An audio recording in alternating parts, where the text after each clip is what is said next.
Welcome back. I'm still with Talks International editor Isabel Oakeshott. We've got some film of this. This is David Bolt, the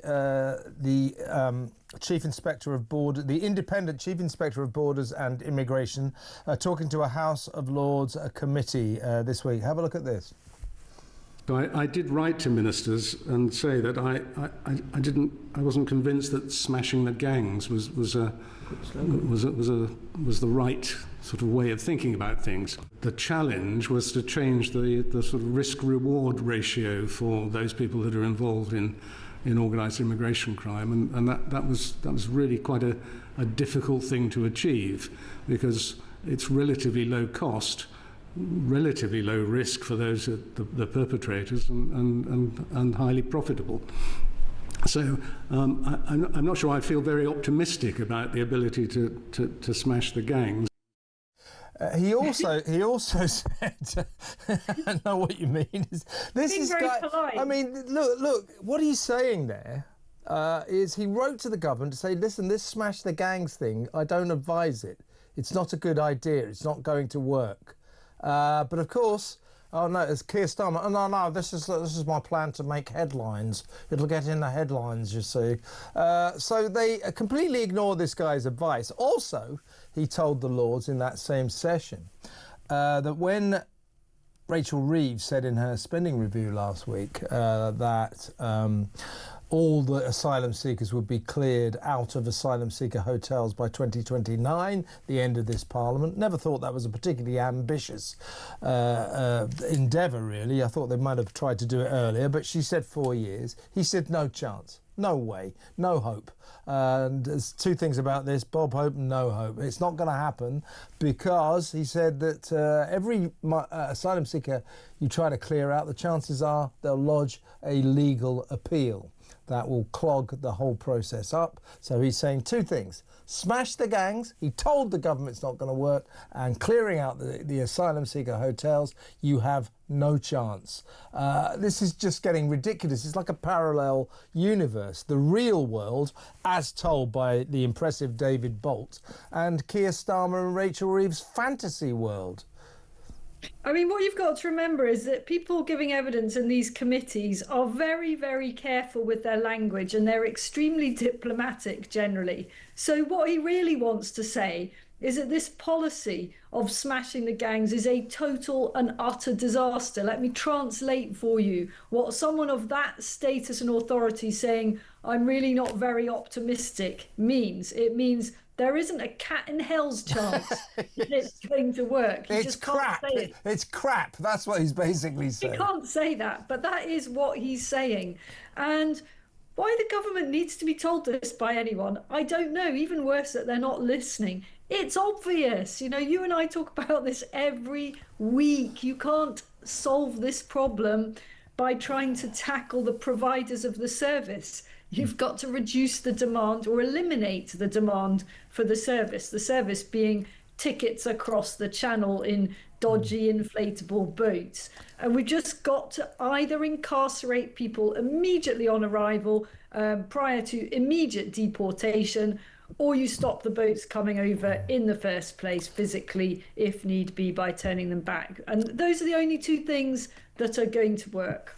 So I've got a transcript of what David Bolt told that House of Lords committee, and I'll just read out a paragraph. I'm not sure I feel very optimistic about the ability to smash the gangs, and in any event, it seems to me with organised crime, the best thing you can do is deflect it to something else you're less concerned about, rather than expect to eradicate it. And I've always said this, you know, this is the fatal flaw of the Smash the Gang scheme. One of the fatal flaws is, of course, they haven't found any gangs, therefore have been unable to smash any. But the other is, as he's indicating there, you can't eradicate it because there's a demand. The migrants will keep coming, and there will always be gangs. You can smash today's gangs, tomorrow's gang will pick up the slack. That's the way it's going to be. Unless this government comes up with a way to stop the migrants, perhaps turn the boats around in mid-channel, or detain and deport as soon as they arrive, don't let them stay. You haven't got a passport, therefore you can't claim asylum. 90% of these guys that come across the channel don't have passports. They throw them into the channel. So perhaps we should say no passports, no asylum application, or turn the boats around, unless this government can devise a way to stop these migrants getting into the country, being accepted into this country. There will always be people smuggling gangs. You've got to stop the migrants, not the gangs. Well, here's the other thing that we've got to stop, and that is the endless appeals. You know, I'm afraid we're going to have to get really brutal with this. I wouldn't allow any appeals at all. You know, whatever it takes to change the law, there will be no appeals. Once you've had your claim considered, then if it goes the wrong way, that's it, you're out. Yeah. And why do I say this? Because these people are tying our system in knots for years. Like literally years. You know, you and I have covered stories where people have brought something like 8 or 9 appeals. That is clearly an absolute farce. Yeah. And it's all at public expense. And it absolutely has to stop. And a strong new government would just take a completely binary view of this. Yeah. We are not having it anymore. We will do whatever it takes. We come out of the ECHR, our country, our rules. You come here illegally, you're out. There's no appeal. That's it. Exactly right. And remember this. So a lot of all the lefties there was going, you've got to remember actually that when they get here and they claim asylum, it might be illegal. They came across on a small boat. That might be illegal. But the moment they claim asylum, that they become legal. No. That is a political decision. It is a political decision to decide that when they claim asylum, you let them stay. It's not a legal decision. They have broken our laws. It's clearly against the law to come across the English Channel in an undocumented boat.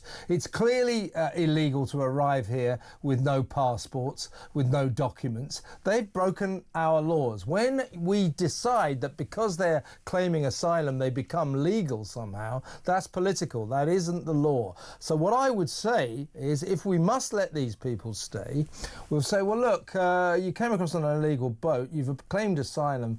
It's not looking good for you, to be honest with you. But by all means, fight your case. That is, of course, if you can afford a lawyer. Yeah. In other words, stop paying for their bloody lawyers. It is so bizarre.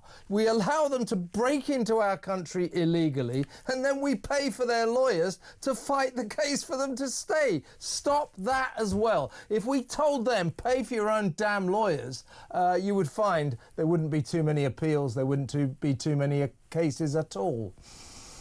I mean, it's just so obvious, isn't it? Yes. And I just can't think of... I'm sure this does happen in Germany and in Sweden and other countries in the EU with absolute immigration disasters as bad or worse as our own. But head out beyond the lefty woke EU. And I'm really struggling to think of a country that I could just break into and then expect to be fully accommodated at taxpayers' expense and have an army of doctors, lawyers and dentists at my disposal. It isn't a thing anywhere else in the world, and nor should it be. It's quite obvious the impact of that is that you're going to get literally tens, if not hundreds of thousands of people trying their luck. Why wouldn't they? It's totally logical to come and have a go at it.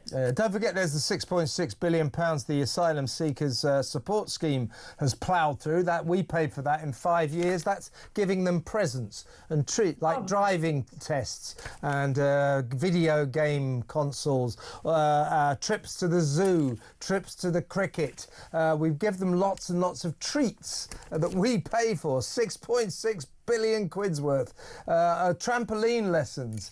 We discovered recently, this show, we found out that Kent County Council, before reform took over, before they were voted in, spent £25,000 in 1 year on free driving lessons and driving tests for asylum seekers who hadn't even officially been allowed to live here yet, to stay here. So why would they need a driving licence or driving tests? It's just ridiculous. It's absurd. and it should be sorted out. Now, let's go to break now, Isabel. When we come back, as our international editor, you can talk about the international conflab at The Hague as the NATO gets together, and Keir Starmer poses in the big picture, only he's way back, you can hardly see him. Something to do with a reflection of Britain's position in the power elite these days. That next, stay tuned.